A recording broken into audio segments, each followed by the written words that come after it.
Wakati kampeni za uchaguzi mkuu nchini Uganda zikiendelea kupamba moto, macho ya ukanda wa Afrika Mashariki na jumuiya ya kimataifa yanaelekezwa katika kinyang'anyiro cha urais kinachokutanisha wagombea wakuu wawili. Rais wa sasa Yoweri Kaguta Museveni na mpinzani wake mkubwa Robert Kyagulanyi maarufu kama Bobi Wine. Ni uchaguzi unaokuja katika mazingira ya mvutano mkubwa wa kisiasa, madai ya matumizi ya nguvu kupita kiasi na maswali yanayoendelea kuulizwa kuhusu mustakabali wa demokrasia nchini Uganda. Katika miezi ya hivi karibuni, kampeni za Bobi Wine zimekuwa zikikumbwa na vurugu mara kwa mara. Polisi na vikosi vya usalama vimeripotiwa kutumia nguvu zaidi katika mikutano ya upinzani, ikiwemo matumizi ya vitoa machozi, kufukuza mikusanyiko na kukamatwa kwa wafuasi wa Bobi Wine. Picha na video zinazosambaa mitandaoni zinaonyesha hali ya taharuki katika maeneo mbalimbali ya kampeni, huku wafuasi wakikimbia ovyo na wengine wakijeruhiwa. Kwa upande wake, serikali imekuwa ikisisitiza kuwa hatua hizi ni za kiusalama, ikieleza kuwa mikusanyiko mingi ya upinzani haikufuata taratibu zilizowekwa kisheria. Robert Kyagulanyi, anayefahamika zaidi kama Bobi Wine, ni msanii wa muziki aliyegeuka kuwa mwanasiasa. Umaarufu wake ulianza kupitia muziki wa kuzungumzia maisha ya watu wa kawaida, ukosefu wa ajira, umaskini na ukandamizaji. Umaarufu huo ulimpa nafasi ya kuchaguliwa kuwa mbunge kabla ya kujitosa rasmi katika siasa za kitaifa na kugombea urais. Kwa wafuasi wake, Bobi Wine ni sauti ya kizazi kipya, kizazi kinachoamini mabadiliko baada ya miongo kadhaa ya uongozi wa mtu mmoja. Uhasama kati ya Bobi Wine na Rais Museveni ulianza kujidhihirisha wazi baada ya Bobi Wine kuingia bungeni na kuanza kukosoa waziwazi sera za serikali. Kauli zake zilihoji matumizi ya nguvu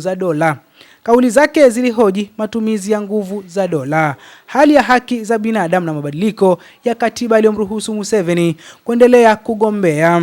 Zilianza kumweka katika mgongano wa moja kwa moja na mamlaka. Tukio lililoashiria mabadiliko makubwa lilitokea wakati Bobi Wine alipokamatwa katika tukio la vurugu za kisiasa, akidaiwa kuteswa akiwa mikononi mwa vyombo vya usalama. Tukio hilo lilizua maandamano ndani na nje ya na kulifanya jina lake lijulikane kimataifa zaidi.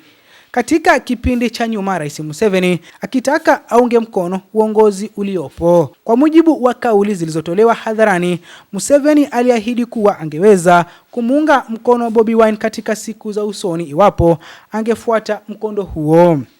Rai hiyo ilitafsiriwa na wafuasi wa Bobi Wine kama jaribio la kudhibiti au kupunguza ushindani wa kisiasa.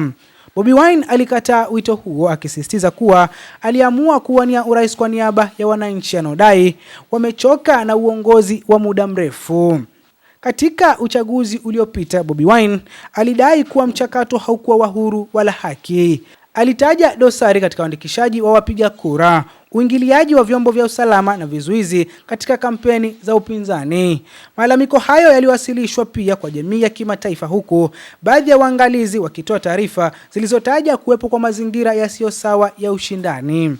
Hata hivyo, serikali ilikana madai hayo na kusisitiza kuwa uchaguzi ulifanyika kwa kuzingatia sheria za nchi. Rais Museveni ana historia ndefu ya kukabiliana na upinzani wa kisiasa. Miongoni mwa wapinzani waliodumu kwa muda mrefu ni Kizza Besigye, ambaye amewahi kugombea urais mara kadhaa. Besigye amewahi kukamatwa mara kwa mara, kuzuiliwa kufanya mikutano na wakati mwingine kufunguliwa mashtaka ya hivi karibuni yakiwa mashtaka ya uhaini, hali iliyotajwa na makundi ya haki za binadamu kama mfano wa ukandamizaji wa kisiasa. Historia hii imekuwa ikitajwa kila mara katika mijadala kuhusu namna serikali inavyoshughulikia wapinzani wake. Kama mpinzani mkuu wa Rais Museveni, Bobi Wine amekumbana na changamoto nyingi: kukamatwa mara kwa mara, kuzuiliwa kufanya mikutano ya kampeni, mashambulizi dhidi ya wafuasi wake, vizuizi vya mawasiliano katika nyakati nyeti za kampeni, tuhuma za vitisho dhidi ya familia na timu yake ya kampeni.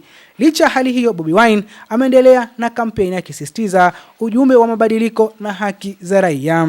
Kwa baadhi ya wananchi, Bobi Wine anaonekana kama tumaini jipya, lakini kwa wengine Museveni anaonekana kama nguzo ya utulivu na usalama, hasa kutokana na historia ya migogoro ya zamani nchini Uganda.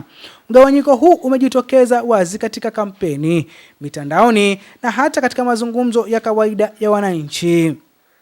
Swali kubwa linaloulizwa ni iwapo Bobi Wine ataweza kumng'oa Museveni kutoka madarakani.